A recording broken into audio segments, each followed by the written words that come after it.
파킹 통장처럼 언제나 넣고 뺄 수 있고 심지어 일복리라서 수익률도 서운하지 않아요. 제가 매달 고금리 예적금이랑 파킹 통장 추천 영상 만들고 있었는데 이제는 진짜 추천해줄 만한 게 없네요. 조건이 점점 복잡해지고 금리도 낮아져서 이제는 은행권 상품을 쓸 만한 게 없더라고요. 가까스로 조건을 맞춰도 2에서 3%니까 번거롭기만 하고 진짜 추천해드릴 만한 게 없어요. 거기다가 5월에 기준금리까지 인하하면서 이제 앞으로는 더 낮아질 거예요. 그렇다고 돈을 놀릴 수는 없잖아요. 그래서 오늘은 진짜 초초 저위험 상품 가지고 왔어요. 저도 실제로 투자를 할 때 대기 자금을 여기에 많이 넣어놔요. 재테크를 처음 시작하시는 분들도 안전하게 시작해 볼 수 있는 상품이니까 예적금 외에 다른 재테크를 생각하시는 분들은 오늘 영상 끝까지 시청해 주세요. 이해하기 쉽고 간단하게 설명드릴게요. 그럼 초초 저위험 상품 시작하겠습니다.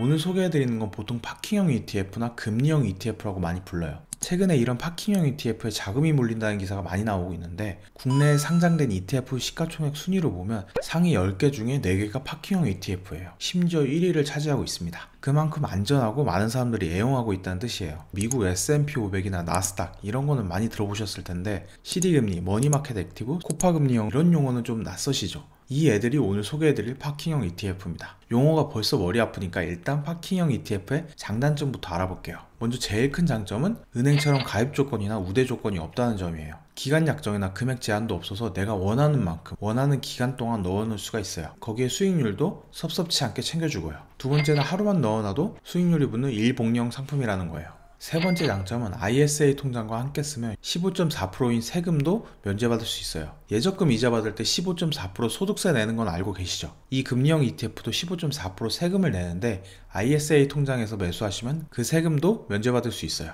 장점이 큰 만큼 단점도 있겠죠? 단점은 예금자 보호가 안 된다는 거예요. 아무래도 증권사에서 판매하고 있는 상품이다 보니까 원금 보장은 안 돼요. 근데 파킹형 ETF가 수익을 내는 방법이 초단기 국채나 은행이 발행한 채권, 대기업 회사채 등에 투자를 해서 수익을 내고 있어요. 그러다 보니까 우리나라나 은행, 대기업이 망하지 않으면 원금 손실 날 일이 없어요. 두 번째는 거래 비용과 운용 보수가 있다는 점이에요. 은행은 이런 비용이 없는데 ETF다 보니까 이런 비용들이 발생해요. 근데 거래 비용은 증권사마다 다르지만 거의 0.01% 이런 수준이에요. 이마저도 증권사별로 이벤트를 하면서 할인도 많이 해주고 있어요. 보수는 연 단위로 부과가 되는데 0.02%에서 0.05% 정도 부과가 돼요. 비용이 크지는 않은데 예적금과 다르게 이런 비용들이 들어간다는 거는 알고 시작하셔야 돼요. 장점과 단점을 쭉 설명드렸는데 사실 앞에서 설명드린 장단점보다 이 점이 가장 중요할 것 같아요. 바로 투자의 마중물 역할을 해준다는 점이에요. 예적금만 하시는 분들과 이야기를 많이 해봤는데 주식이나 ETF 같이 원금 보장이 안 되고 변동성이 큰 재테크는 어렵기도 하고 거부감도 많이 있으시더라고요. 그래서 저는 저위험 상품부터 단계적으로 투자를 시작해보는 걸 권해드리고 있어요. 예적금만 하면 사실 물가 상승률도 따라가기 힘들어요. 그렇다라는 거는 예적금만 하면 돈이 줄어드는 거나 마찬가지예요. 번 돈을 모으는 측면에서는 예적금이 훌륭하지만 이왕이면 물가 상승률 이상으로 수익률을 얻어서 돈이 같이 일하게 하는 게 중요해요. 그러려면 리스크 있는 투자를 시작하셔야 되고 리스크를 감수하는 만큼 수익을 얻을 수 있는 거예요. 예적금은 원금이 보장되니까 사실상 제로 리스크예요. 그러니까 이자가 낮은 거고 파킹형 ETF는 원금 보장은 안 되지만 리스크가 아주 낮다 보니까 수익률이 은행 이자보다는 높고 다른 주식 투자보다는 낮아요. 이렇게 저위험 상품부터 투자를 시작하셔서 최종적으로는 각자 성향에 맞는 투자 포트폴리오를 구성하셨으면 좋겠어요. 아무튼 잠깐 딴길로 샜는데 이런 파킹형 ETF가 크게 세 종류가 있어요. 세 가지의 차이는 수익률을 어떻게 만드냐에 따라 달라요. CD금리형은 은행 단기 채권을 바탕으로 수익을 내요. 코파금리형은 국채를 담보로 하는 초단기 채권을 바탕으로 수익을 냅니다. 그리고 머니마켓 액티브는 앞에서 말한 CD, 코파에 추가로 우량회사의 단기 채권까지 같이 투자를 해요. 그래서 CD금리형과 코파금리형이 수익률이 비슷하고 머니마켓 액티브가 우량 회사채까지 사용하기 때문에 리스크가 조금 더 높아요. 그래서 머니마켓 액티브가 수익률이 조금 더 높습니다. 실제 판매하고 있는 상품을 볼게요. 네이버 증권에서 보겠습니다. 이건 키움투자 자산운용에서 만든 키움 CD형 ETF예요. 1년 차트를 보면 이렇게 균일하게 우상향하고 있어요. 파킹형 ETF는 이런 식으로 가격이 오르면서 시세 차익으로 수익을 얻는 상품이에요. 우측에 보면 이 ETF 정보들을 확인할 수 있어요. 제일 위에 있는 게 시가총액이고 조금 아래로 내려오면 펀드 보수가 있어요. 그 아래 운영하는 회사 이름이 있고 그리고 마지막에 과거 수익률이 기간별로 나와 있습니다. 이 상품 외에도 CD금리형 ETF는 엄청 많아요. 이런 식으로 여러 운용사들이 판매를 하고 있어요. 하나에 100만원짜리도 있고 10만원, 5만원짜리도 있어요.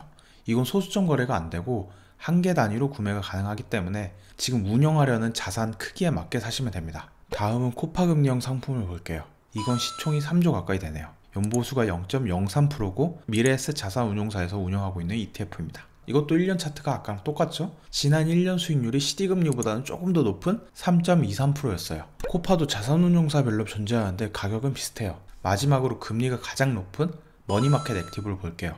이것도 마찬가지로 꾸준히 우상향을 하고 있고 지난 1년 수익률이 3.67%였어요. 이것도 가격대가 만원부터 10만원까지 다양합니다. 마지막으로 주의할 점 한 가지만 말씀드릴게요. 파킹 통장도 그렇지만 이 파킹형 ETF도 변동금리예요. 과거 1년 수익률이 3% 중반대였다고 해서 앞으로의 수익률도 그렇다라는 보장은 없어요. 다만 파킹형 ETF 수익률이 떨어지면 은행 예적금도 떨어지는 것은 분명해요. 특판이나 우대 조건 충족하면서 가입하는 은행 상품이랑 금리가 비슷해서 메리트가 없다고 생각하시는 분들도 있겠지만 그렇게 귀찮게 찾고 따지지 않고 별다른 조건 없이 섭섭치 않은 수익률을 주고 주식 투자의 마중물 역할을 한다는 측면에서 분명히 의미가 있는 상품이에요. 최근에 억 단위 예금이나 월 500 이상의 적금을 가입하고 싶은데 상품을 추천해달라는 댓글과 상담이 많이 들어왔어요. 그런 분들께 재테크의 안목을 넓힐 수 있는 한 가지 안이 될 수 있을 것 같아요. 오늘 소개해드린 상품은 증권사 어플에서 매수하실 수 있어요. 아까 봤던 네이버 상품은 아래 더보기에 링크 남겨놓겠습니다. 여러분은 재테크에 어떤 고민을 하고 계신가요? 앞으로도 다양한 재테크 정보 공유해드릴게요. 오늘 영상 유익하셨다면 구독 부탁드릴게요. 긴 영상 시청해주셔서 감사합니다.